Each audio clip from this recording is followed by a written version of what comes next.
Hi, my name is Jose Gomez with Nutanix, and in this video we are going to be exploring with Nutanix Kubernetes Engine, in short NKE, how you can run AI ML workloads using node pools and GPUs.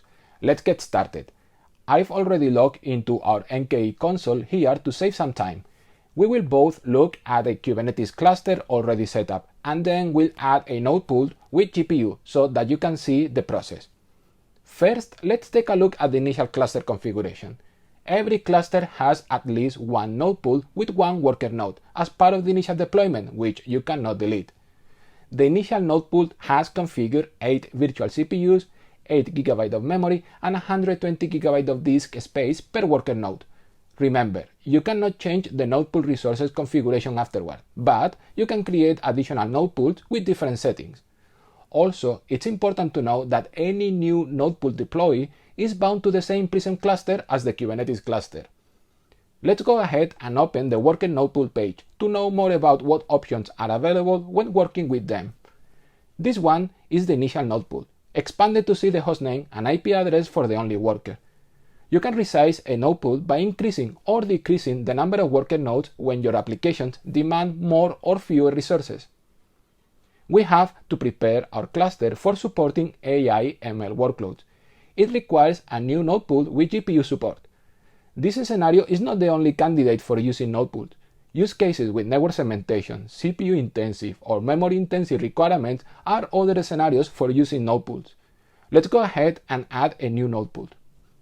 When adding a new node pool, the default number of workers is 1, but you can set this to 0 or more.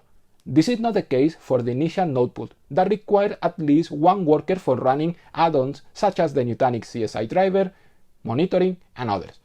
In our scenarios, we want at least one worker node. Give a meaningful name to the node pool to be easily identified. For example, GPU pool.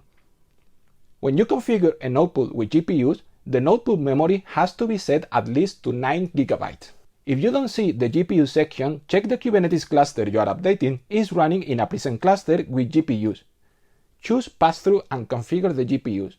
This 3-node Prism cluster has an NVIDIA Tesla P40 card per node. Select the card and set the number of GPUs per worker node. Be sure the number of GPUs per node does not exceed the number of cards per physical node. This process only creates a node pool with GPU support and doesn't install the NVIDIA operator in the Kubernetes cluster. You can find below in the video description a link to an article on how to install the operator. When you create a node pool, it's a good practice to label it so you can control how Kubernetes schedules the pod in the cluster. In this scenario, if a user uses the label accelerator NVIDIA Tesla P40 in a pod definition, the pod only runs on worker nodes with that label. Don't forget to click the plus button near the label value. The provisioning of a new worker takes about a couple of minutes. Wow, how easy was that? After 2 minutes and 30 seconds, my GPU node pool is ready. You can see how the new node pool, compared to the initial one, includes an additional column for GPU information. Go back to the cluster summary and check the worker information. That includes the new resources. So that's it for today. Don't forget to check out the video description for links to more resources, and like and subscribe to the channel for more content about Nutanix. It was great to see you. Goodbye until next time.